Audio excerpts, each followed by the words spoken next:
أنا واجدت برباد بيتا وصول فانتيني سلا والله سوكن دبرات تلفا جراسبا ساتو ديس سكن اللين جديني تكفى شو مرقك ميديا كي ينا فكاتي وان في أبا في بوستوتي أبا في ديسه ما نكي جبك بربادي ورابي بوستوتي بك بربادي ديسو مرقك ساني بك كان تي بوستوتي بك كان بوستوتي نمني نانجا شو مرقك ميديا كي يوان تاي فكفيدي انجوي مرقودة تكجد لما فامو جارسك يوان جديتي ندبتي وان في دي هدبتو أني فيني فما تكا واللبدي تكا سنكم wali bu'insa tokko illee hin qabne anaafisa jidduu rakkoon tokko hin jiru. Rakkoon kiyya ka dhuunfaa kiyyaati. Rakkoo dhuunfaa kiyyaan immoo qabaachuu danda'a, qabaachuu dhabuu danda'a. Miidiyaa kiyya irratti immoo suuraa kiyya postootu mirga qaba. Ani yoo postoote ati postootu mirga hin qabdu suuraa kiyya. Amma ganama nama 2000 wayitti suuraa kiyya of duubaa qabda. Maaliif suuraa kiyya of duuba maxxansite? Ani yoomi waa dubbadhe, yoomi waa isinii himadhe. Yoo rakkadheera isiniin jedhe na ajjeesoo jedhe rabbiin na ajjeesi jedhe. Namaanii miti. Arabbiin kadhadhe malee namatti takkaan dubban immoo maaliif duro sorry fari nutti hin barreessina akkamitti tuuta ilmoo garaa qabda ilmoo barraa'u tokko hin jiru lubbuun rabbi akka malee isin harkaa miti kan jiru. Naatiin dheeressu rakkoo dhibba keessaa dhibba akka qabu bareedduudha. Mucaan nama tasgabbaa'ee jireenya hunda ofii jiraataa jiru ilaala geeffadhu. Yeroo maal balleessite? Keessatti madaal jaarsisi nama waan barbaadellee keessa yoo darbe mataa ofii gadi qabatee haasaa miidiyaa irraa bilxinnatti ofii mul'ise. Lagguu dhageeffadhu dubartii fi dhiirri tokkoo miti. Miirri dubartii qabduu fi miirri dhiirri qabu. Dhageeffadhu akkaataa isaa isiin jiraatu hin dandeettu. Maknaatum isiin durba. Siigalee haga durba taate dubartii miirri dubartiin qabduu fi miirri dhiirri qabu garagara. Tokkoffaa mucattiin tun garaa ilmoo qabdi. Lammaffaa waan isii miti bakka isii bo'ee yoo haasa'u.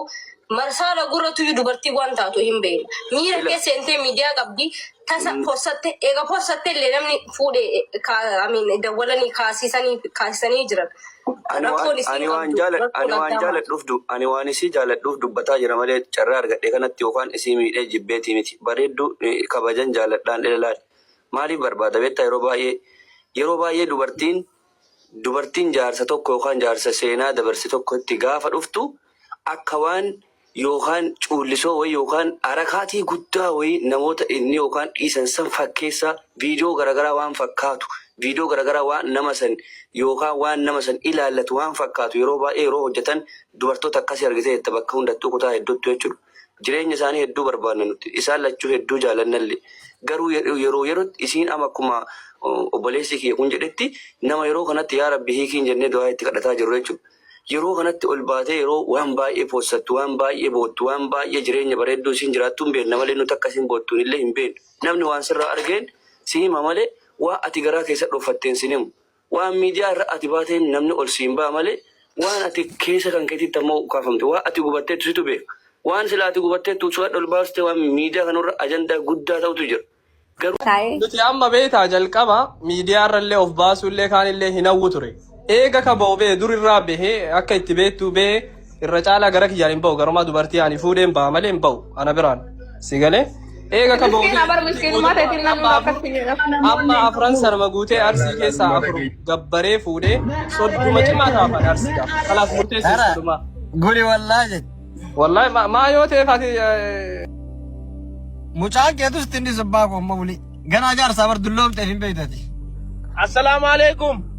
Waalaikum salam. Akam jirta yaa jama. So waliin fuudhin dura maal naan jette jecha naan jette san booyisii sannan qaba sii fiduu asirratti miidhaa irratti. No. Samira. Maaliif